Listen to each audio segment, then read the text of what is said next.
திருமாலடியார்களின் குடியில் காரியார் என்பவர்க்கும் திருவன் பரிசாரத்தை சேர்ந்த உடையநங்கியார் என்பவர்க்கும் கலியுகம் தொடங்கிய 43ஆம் நாள் பிரம்மாதி ஆண்டு வைகாசி திங்கள் பௌர்ணமி வெள்ளிக்கிழமை அவதரித்தார். அதாவது கிமு பௌர்ணமி வெள்ளிக்கிழமை அவதரித்தார். அதாவது கிமு 3059. திருக்குறுங்குடி நம்பியே மகனாக பிறந்த வரலாறும் உண்டு. இவர் திருமால் அம்சமும் திருமாலணியின் மணியான ஸ்ரீ கௌசுபத்தின் அம்சமும் சேனை முதல்வர் ஸ்ரீ விஸ்வக்சேனன் அம்சமும் பொருந்தியவர். இவர் தோன்றும் முன்னரே திருநகரியில் திருமால் புளிய மரமாக ஆழ்வாருக்கு வெயில் மழை படாதவாறு தோன்றினான். கருப்பையில் அறியாமை தீண்டாத கருவை ஜடமென்ற காற்று வெளிப்பட்டவுடன் தீண்டி அறியாமைக்குள்ளாக்கி அழுதல் அரற்றுதல் செய்கைகளை தூண்டுகிறது. அதாவது ஆத்மா அது ஆத்மாவாக இருக்கும் பொழுது அறிவோடு இருக்கின்றது, முற்பிறவி ஞானத்தையும் கொண்டிருக்கிறது. அது கருவின் உடலில் இறங்கும் பொழுது அறியாமை என்ற காற்று அதனை மூடுகிறது. இதற்கு ஜடத்துவம். ஆத்மா அறியாமை வயப்படுவதால் மறுபிறவி மறந்து விடுகிறது.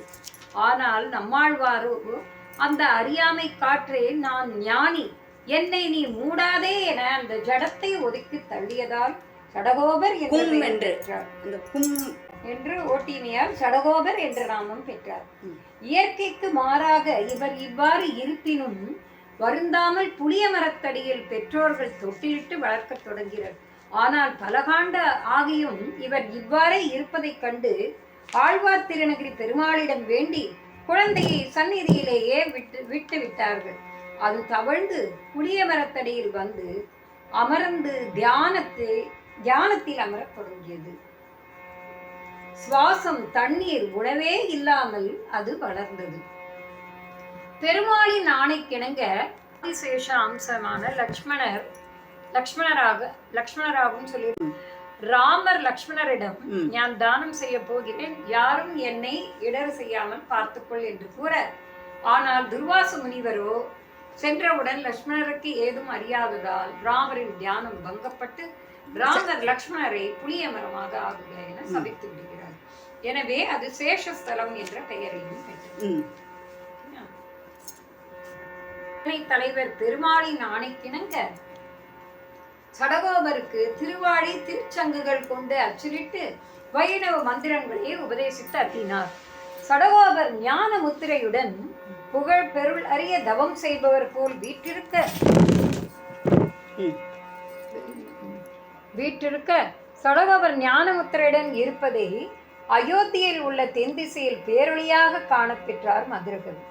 உடனே இவரை காண பேராவல் கொண்டு சடகோபரிடம் வந்தவர் அவருக்கு உணர்விருக்கிறதா என கல் ஒன்றெறிய ஓசை கேட்டு சடகோபர் கண் விழிக்க பேசும் திறனறிய உடலை சார்ந்த பொருள் எதை அனுபவித்து எங்கிருக்கும் என்ற பொருளில் சத்தத்தின் வயிற்றில் சிறியது பிறந்தால் எத்தை தின்று எங்கே இருக்கும் என வினவ சடகோபரோ அவ்வுடலை சார்ந்த இன்பத் துன்பங்களை எய்தி அவ்வுடலிலேயே தங்கியிருக்கும் என விடையளித்தார்.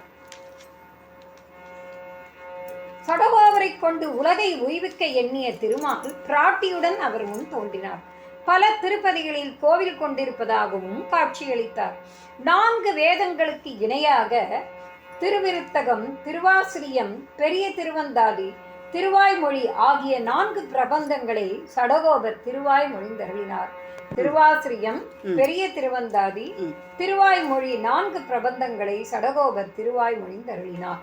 இதில் திருவிருத்தம் 100 பாசுரம் கொண்ட ரிக்வேதத்திற்கு ஒப்பாகும். திருவாசிரியமோ 7 பாசுரம் கொண்ட யதுர்வேதத்திற்கு ஒப்பாகும். திருவாய்மொழி 1102 பாசுரங்களை கொண்டது, அது சாமவேதத்திற்கு ஒப்பாகும். பெரிய திருவந்தாதியோ 87 பாசுரம் கொண்டு அதர்வன வேதத்திற்கு அவை ஒப்பாகும்.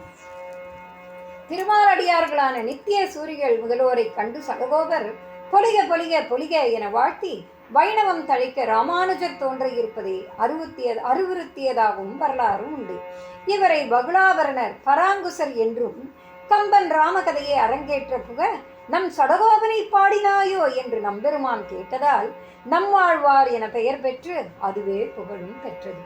இந்நம்மாழ்வாரை அவயவி என்று உடலாக வைணவர்கள் கொள்வார். இத்தனை ஒப்புமையற்ற நம்மாழ்வார் எம்பெருமான் திருவிளையாகவே கருதப்படுவதால் திருக்கோவிலில் ஸ்ரீ சடகோபன் என்றோ ஸ்ரீ சடாரி என்றோ வழங்கப்படுகிறது. நம்மாழ்வாரை அவயவி என்று உடலாக வைணவர் கொள்வர். அவயவி என்று உடலாகவும் ஏனைய ஆழ்வார்களை அவயவங்கள் என்று கூறுகளாகவும் கருதுவது வைணவ மரபு.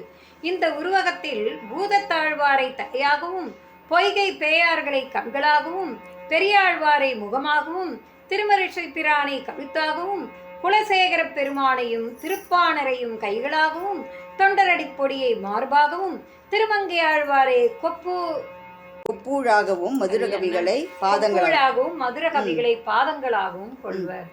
அது என்னன்னு கேட்கணும். கொப்பூழ்னா என்னவே கருதப்படுவதால் திருக்கோவிலில் ஸ்ரீ சடகோபன் என்றோ ஸ்ரீ சடாரி என்றோ வழங்கப்படுகிறது.